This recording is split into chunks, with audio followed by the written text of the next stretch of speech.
Hello and welcome to our weekly IG Live. We are going to be talking today to Vicki Garlock, and she is, she is a PhD, and she is a founder of World Religions for Kids.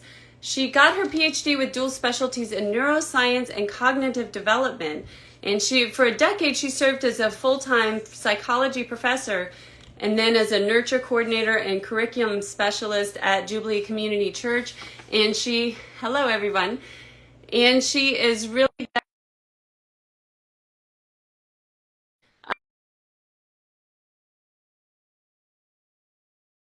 among the different religions and really helping kids be exposed to that. We're going to be talking, we're going to be talking about what are the reasons why you should expose your kids to other religions, and also just kind of helping people with what some of the common barriers that they face. Thanks for having me. When it comes to doing that. So welcome. Thank you for being here. And I don't know if you want to introduce yourself a little bit more about your background as far as what got you interested in well, this? I mean, I think it started really when I was in middle school, right? And I was babysitting for a Jewish family, and it was very interesting to me that there were people out in the world who believed something different than my family believed, and they attend different worship services. And then when I was in high school, I took a world religions course, and I went to a Catholic high school, so I was taught world religions by a priest, and then it sort of went from there. And then I had my own two children, and I was hoping to find resources so that I could share the world's religions with them. And what I realized was, in some ways, there weren't the resources out there that I was looking for. There are a lot of resources out there, that talk about Muslim holidays, Hindu holidays, Buddhist holidays. I was looking for some resources that sort of would allow them to think about all the religious traditions. So I ended up writing those books. But so it's been a long process for me in learning about it and thinking about how I wanted to do it.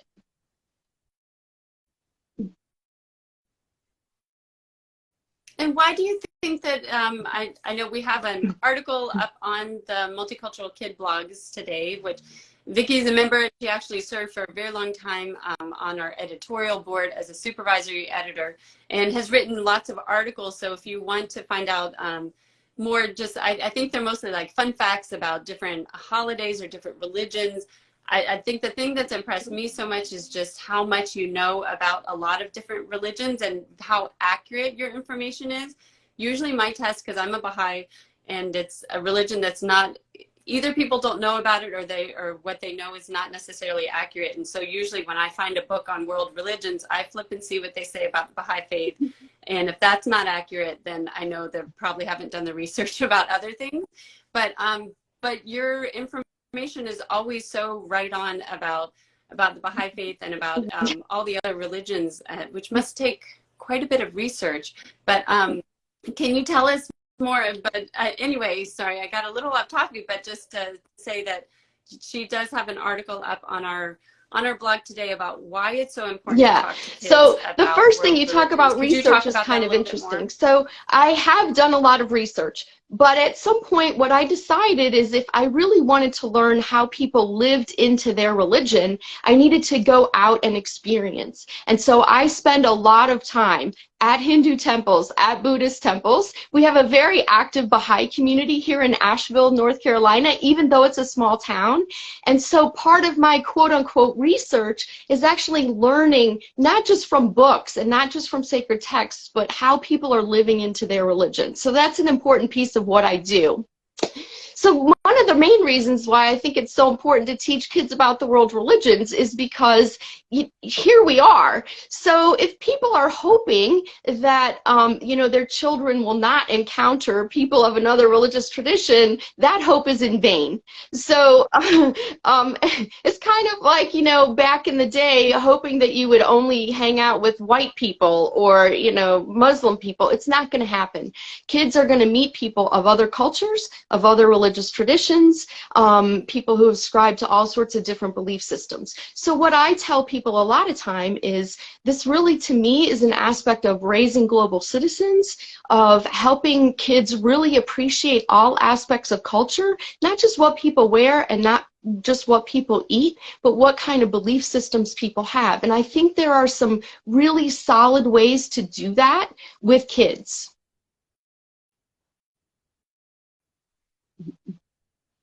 Actually, could you talk about that a little bit more? Because I know we wanted to get into what some of the barriers are for people, and I think that's one that I encounter a lot as a homeschooler, because I know a lot of people homeschool for a lot of different reasons.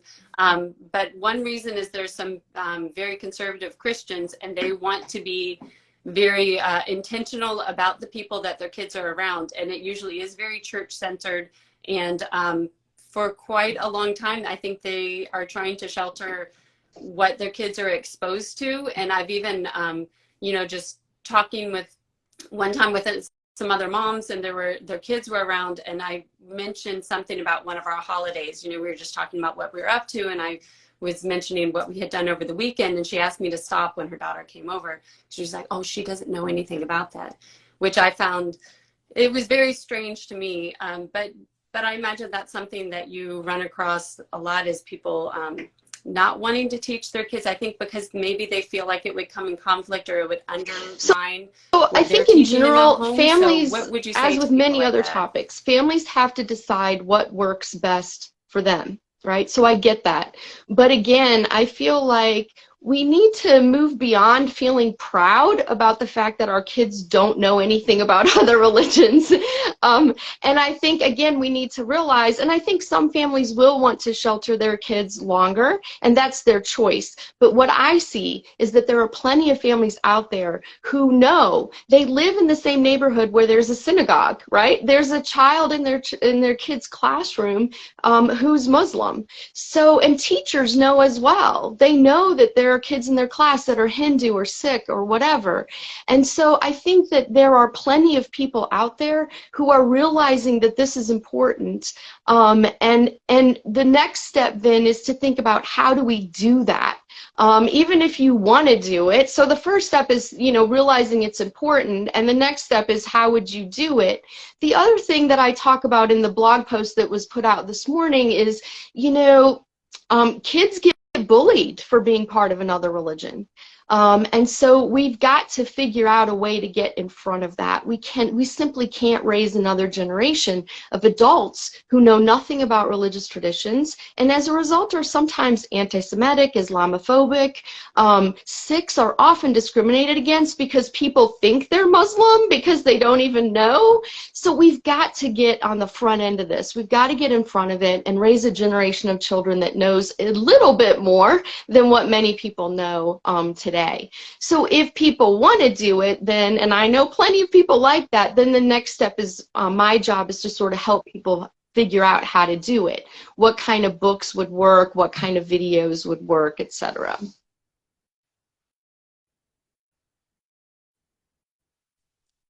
Could you talk a little bit more about that? And I know, I mean, I know you have the article that goes into it, and also on your website, which is linked to in your profile. You know, you have a lot of resources on there. But could you talk in general about, you know, that people would be concerned about cultural appropriation or being disrespectful, or is it okay just to show up at another place of one worship? of the things that I talk about in the blog post as well is that what we're doing is we're teaching kids about religious traditions, right? So we're not teaching them how to practice the religious tradition. There are certainly videos, for example, if you want your child to see how Muslims pray, which is an important practice in the Islamic tradition, there are videos that show that.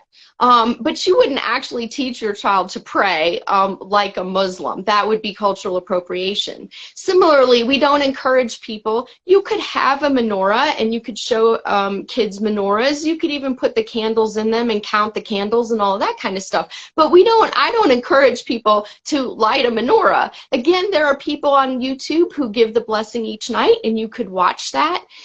So I get that there is a fine line, and people worry about cultural appropriation. That's part of my job, is to work with people. You know, people email me, they ask me questions, and I tell them what I think would be cultural appropriation or not.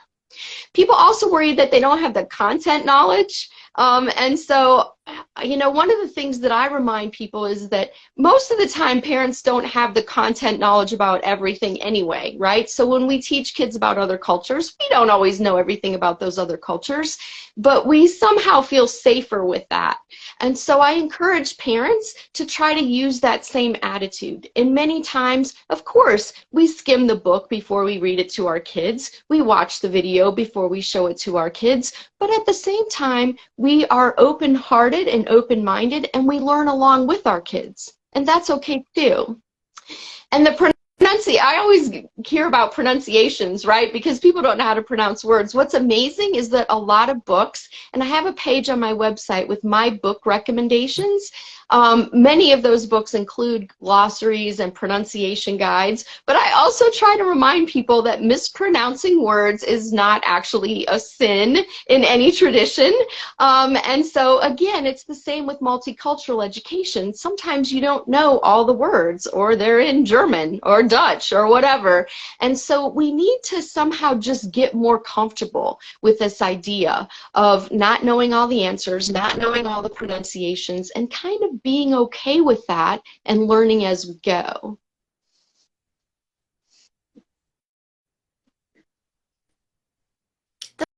That's a great attitude. I was just thinking about why we don't have that attitude a lot of times in religions, and I guess maybe we think that it's going to be more sensitive, or that it's easier to offend somebody maybe about the religion than about something else. Are important. Maybe, I mean, religions are important to people, and I think that we do have to have a certain amount of respect for other people's beliefs. But I do think that we're just a little behind in terms of religion with respect to other, you know, multicultural aspects, right? We're just more comfortable with that. But I would say that 50 or 60 years ago, people were not as comfortable with that, right? We've learned to get comfortable with that. And I think as a culture, as a pluralistic society, we need to learn to get more comfortable with religion. And, you know, people say, and, you know, you've asked me before too, like, well, can I just barge? I feel like I'm barging in if I just go, okay, so I do that. I barge in, which is partly my personality and partly because I've been doing this for a very, very long time. And so I kind of know what to do. But here's the thing. What I recommend to people, it's not necessarily barging in, but every single faith community has a website. They have email addresses, they have administrative assistants, and you can call and you can say, I have never once had a person, when I call up and I say, I'm really interested in learning about your tradition, can I come? They always say yes. And so what I recommend to people is starting with what is kind of nearest, closest to you. Not closest to you in terms of belief, but if you live in a neighborhood with a synagogue, start there. If you live in a neighborhood and you drive past a Sikh Gurdwara, then why are you driving past there every day, right? Give them a call, drop them a line. If there's someone in your kid's class that is Jewish, that's a good place to start. So I encourage people to start with sort of what's around, depending on your community and your town. You know, the latest statistics are that 20% of Muslim Americans are African American. So many African American families know someone who's Muslim, right? So I encourage people to start with what they're comfortable with, kind of regardless of what that is, right? And it just depends. Like in my home, I grew up in a very small hometown in the middle of Illinois. The synagogue has closed down, but now there's an Islamic center there. So even in this tiny town, Kankakee, Illinois, there's an Islamic center. So again, that would be a place to start. Start with what's easy. Start with what's comfortable.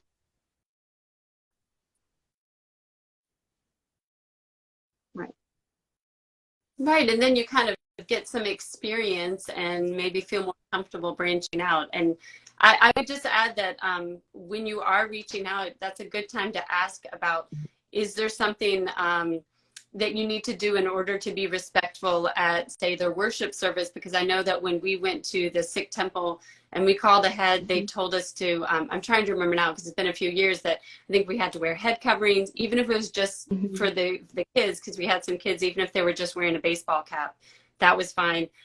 You had to have your head covered, you had to remove your shoes. And so they told us that ahead of time. And one time, one of the kids, because they were pretty small, kept taking off his hat, and somebody came over and was like, you know, he needs to have his hat on. So it's good to ask about that kind of thing ahead of time, that you might. And a lot of faith communities, if you call and say, we want to come and learn about it, they're kind of used to. They have FAQs on their website too. And so they're often, many times, they have school kids coming in. And so they have sort of a spiel that they can give you about head coverings. Like they told you that in advance, right? They knew what you didn't know. And so I think a lot of times, if we can just get over that hump and, I mean, have a conversation with people, they know we don't know, and they're usually very informative and accommodating, and they can also tell you how serious the situation is. So some religious holidays, holy days, are very serious. Rosh Hashanah is sort of serious. Yom Kippur is very serious. But Purim, which just happened, is really not serious at all. There's costumes and food and Hamantaschen, and so they can give you a sense of that as well. Is it like a serious worship service, or is it a celebratory holy day? And so those are questions you can just ask. Yeah, you should ask them nicely and respectfully, but those are questions that it's okay to ask.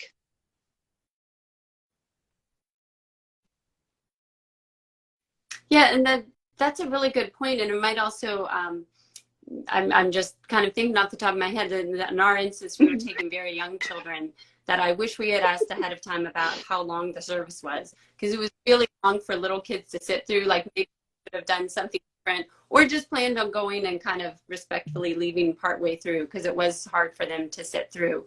That, you know, maybe they might give you an idea, like you said, of an event that might be more appropriate. That's a really good point. So it turns out that very few religious traditions have a 1-hour service. That's sort of a white Christian thing to do. You know, Rosh Hashanah services are 3 or 4 hours long many times.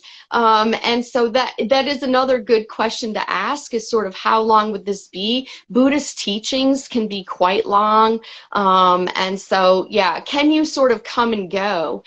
In Rosh Hashanah, people come and go, right? So when I got there at 9:30 in the morning one year, I was one of 12 people. Right? So even people who are Jewish are coming and going, and they know the tradition. So that is a good question to ask as well, because 1 hour is mostly not the norm, amazingly enough. And when the service is in a language that's not English or not your child's native language, they can lose interest very quickly. If it's in Hebrew or, you know, another language, it's difficult.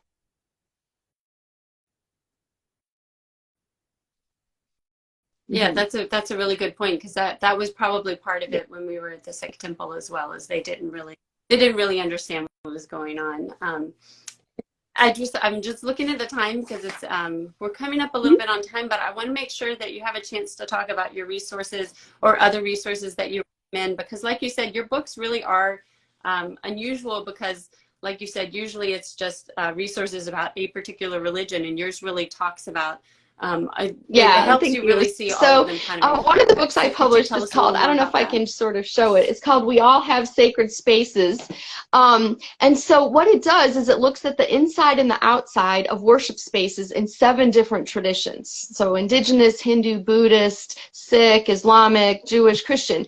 And so the idea is to be somewhat objective and somewhat even-handed about all the religious traditions, including Christianity, which if you're in America, you're getting swamped with Christianity many times, and also to show some of the similarities and differences. So you would not naturally think that Hindus and Muslims have a lot in common, but they both take off their shoes when they enter worship spaces. So their religions are not all the same. They are different, but they have similarities that you wouldn't always recognize.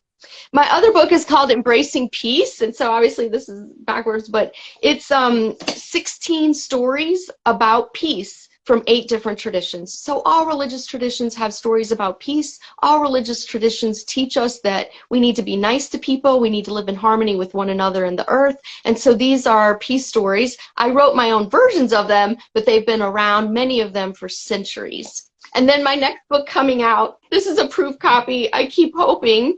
I thought it was coming out last October. Now I'm telling people June, but it's ABCs of the world's religions. And so this is a book that just goes through the ABCs. A is for altar, and we talk about altars in different traditions, etc. So.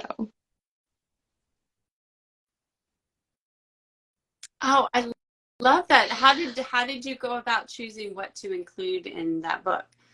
Just kind of like what well, so one thing that I did was I literally went through the alphabet because I didn't want any one religion to get too many letters, so to speak. So that was part of what I did, was to make sure I was somewhat even-handed. And then, yes, I looked at, for example, C is for Christmas, which, okay, yes, Christmas, which celebrates the birth of Jesus.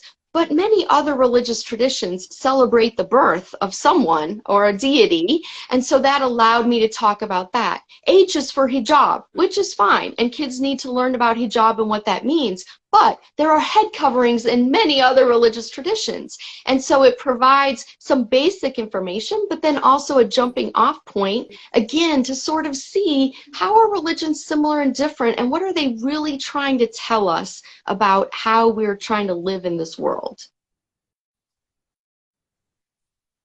Yeah.